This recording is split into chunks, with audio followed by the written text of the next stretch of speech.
नमस्कार। आज हम गीता के एक बहुत ही महत्वपूर्ण पहलू पर गहराई से बात करने वाले हैं, कर्म योग का सिद्धांत। हाँ, कर्मयोग। जैसा कि गीता के कुछ अंशों में बताया गया है। बिल्कुल, मतलब अपने काम, अपने कर्तव्यों को करने का वो रास्ता जिससे आध्यात्मिक विकास हो, खास तौर पे जो फल हैं, जो नतीजे हैं, उनसे अनासक्त रहकर। और ये सारी चर्चा शुरू होती है कुरुक्षेत्र के मैदान से। वो क्षण जब अर्जुन अपने कर्तव्यों को लेके बहुत उलझन में थे। हाँ, युद्ध के मैदान में, जब उन्हें अपने ही रिश्तेदारों के खिलाफ लड़ना था।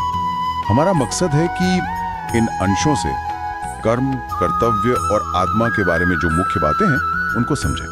तो चलिए शुरू करते हैं। तो सबसे पहले तो अर्जुन की यही दुविधा है ना, हाँ, कि अपने ही सगे संबंधियों को कैसे मारो। ये तो एक बड़ा नैतिक संकट है। बिल्कुल, एक गहरा संकट। और यहीं पर श्री कृष्ण का उपदेश, उनकी बात शुरू होती है। हाँ जी। और यहाँ जो पहली बात है वो काफी दिलचस्प है। श्री कृष्ण सीधे युद्ध की रणनीति या क्या सही है क्या गलत, इस पर नहीं जाते। अच्छा। वो सबसे पहले आत्मा के स्वभाव पर, मतलब आत्मा का नेचर क्या है, उस पर फोकस करते हैं। वो समझाते हैं कि देखो, ये शरीर तो नश्वर है, खत्म हो जाएगा। हाँ। लेकिन जो आत्मा है वो अमर है। वो न कभी जन्म लेती है न मरती है। उसे न मारा जा सकता है, न जलाया जा सकता है, न पानी भिगो सकता है। अच्छा। और ये जो समझ है ये बहुत जरूरी है। ये अर्जुन को मौत के डर से और जो कर्म के नतीजे होते हैं उनसे ऊपर उठने में मदद करने के लिए एक तरह से जमीन तैयार करती है। यानी कर्म करने से पहले ये समझना कि मैं कौन हूँ, मेरा असली स्वरूप क्या है, ये जरूरी है। बिल्कुल। और फिर इसके बाद बात आती है कर्म की। श्री कृष्ण अर्जुन को उनका धर्म याद दिलाते हैं कि एक क्षत्रिय, एक योद्धा के तौर पर उनका कर्तव्य क्या है। हाँ, एग्जैक्टली। और इसी कर्तव्य पालन के कॉन्टेक्स्ट में गीता का शायद सबसे मशहूर श्लोक आता है। हाँ जी। कर्मण्येवाधिकारस्ते मा फलेषु कदाचन। हाँ जी। कर्मण्येवाधिकारस्ते मा फलेषु कदाचन। इसका सार यही है कि हमारा अधिकार, हमारा हक सिर्फ कर्म करने पर है। उसके फल पर, उसके नतीजे पर हमारा कोई वश नहीं है, कभी नहीं। जोर इस बात पर है कि जो हमारा तय कर्तव्य है उसे हम अपनी पूरी क्षमता से करें। सफलता मिलेगी या असफलता, इसकी चिंता किए बिना। लेकिन ये सुनने में जितना सीधा लगता है, क्या असल में नतीजों से पूरी तरह अलग हो जाना संभव है? क्या इससे एक तरह की उदासीनता नहीं आ जाएगी कि ठीक है, जो हो रहा है होने दो, फिर काम करने का मोटिवेशन कहाँ से आएगा? नहीं, ये बहुत अच्छा सवाल है। देखिए, यहाँ अनासक्ति का मतलब उदासीनता या बेरुखी बिल्कुल नहीं है। अच्छा। इसका मतलब है समभाव, मतलब मन का संतुलन।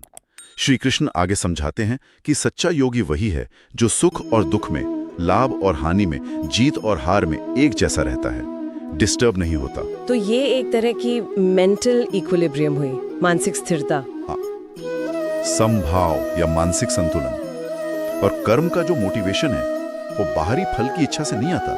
वो आता है अपने कर्तव्य, अपने धर्म को निभाने की सही समझ से, एक अंदरूनी प्रेरणा से। श्री कृष्ण ये भी कहते हैं कि ज्ञान से बढ़कर कोई तपस्या नहीं है। और जो इंसान कर्म करते हुए भी मन से शांत और स्थिर रहता है, वही असल में ज्ञानी है, बुद्धिमान है। तो ये सारी बातें जुड़ती हैं। पहले आत्मा की अमरता को समझना, फिर अपने धर्म यानी कर्तव्य को पहचानना और उसे करना, और करते हुए नतीजों से अटैच हुए बिना वो संभाव बनाए रखना। बिल्कुल सही। ये सब जुड़कर कर्म योग का पूरा चित्र बनाते हैं। और फिर अंत में श्री कृष्ण अर्जुन को एक बहुत ही स्पष्ट निर्देश देते हैं, है ना?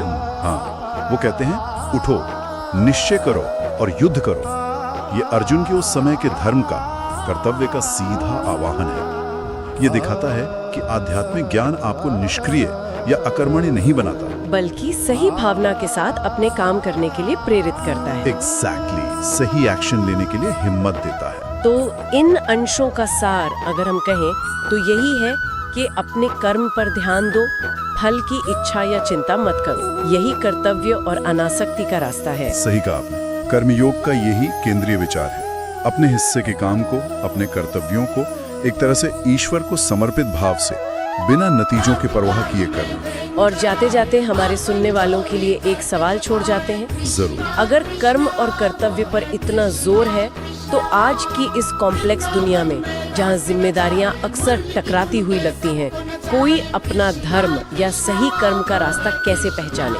क्या ये हमेशा इतना स्पष्ट होता है? इस पे जरूर सोचिए।